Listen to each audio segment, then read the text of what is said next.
Long ago, in the golden heart of ancient Africa, there lived a princess, but not just any princess. Her name was Zahra. Her eyes burned like fire, her feet danced across the earth like the wind, and her heart beat with the rhythm of a warrior. She was not raised in silk, she was raised in the sand, in the wild, beneath the open sky. She learned the way of the spear, the rhythm of the drums, the strength of silence. She was the Leopard princess, fearless, fierce, and wise. One morning, as the sun rose like a flame over the hills of Nyavira, a whisper came. Danger. From the east, across the plains, came the shadow of war. Kingdom Dakari, their ancient rival, was preparing to strike. The warriors of Nyavira sharpened their blades. The king called his council. The people prayed, but Zahra had another plan. She stood in the middle of the royal court and said, "Let me go. Let them take me. I will be their prisoner. I will learn their secrets. I will find their weakness." Gasps filled the room. "You would let yourself be captured?" her father asked. Zahra's voice was calm.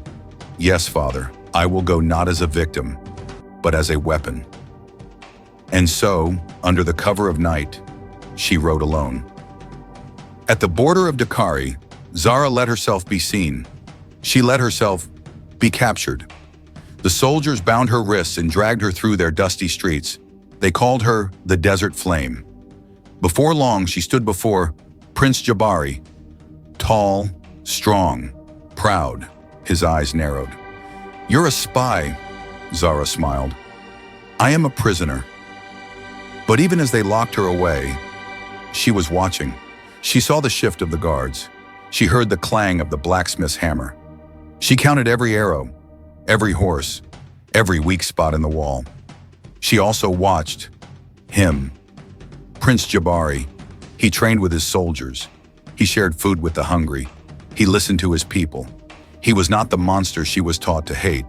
And slowly and quietly, they began to talk, under moonlight, in whispers. They spoke of peace, of duty, of dreams. And then one night, beneath the stars, he touched her hand.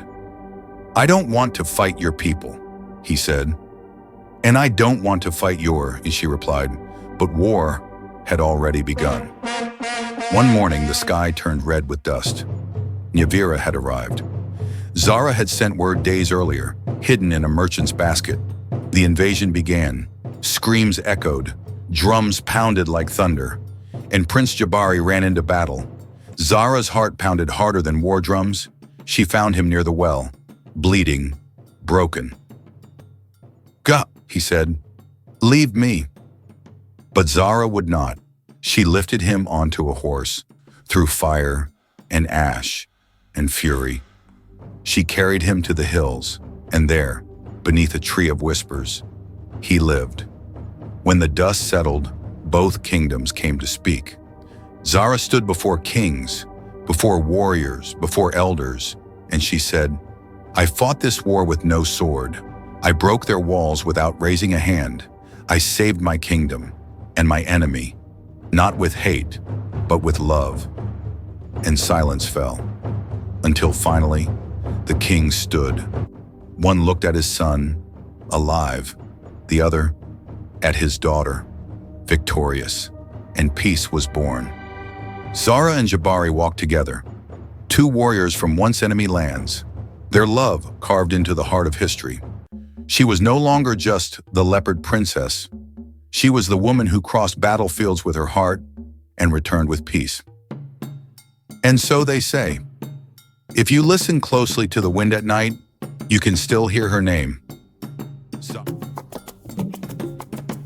And that was the tale of Zahra, the fearless warrior princess of Nyavira, whose courage and wisdom bridged two kingdoms. If you enjoyed this story and want to explore more rich African tales, folklore, and legends, be sure to hit the like button, subscribe, and turn on the notification bell so you never miss a new episode. Thank you for watching, and stay connected to the spirit of Africa's timeless stories.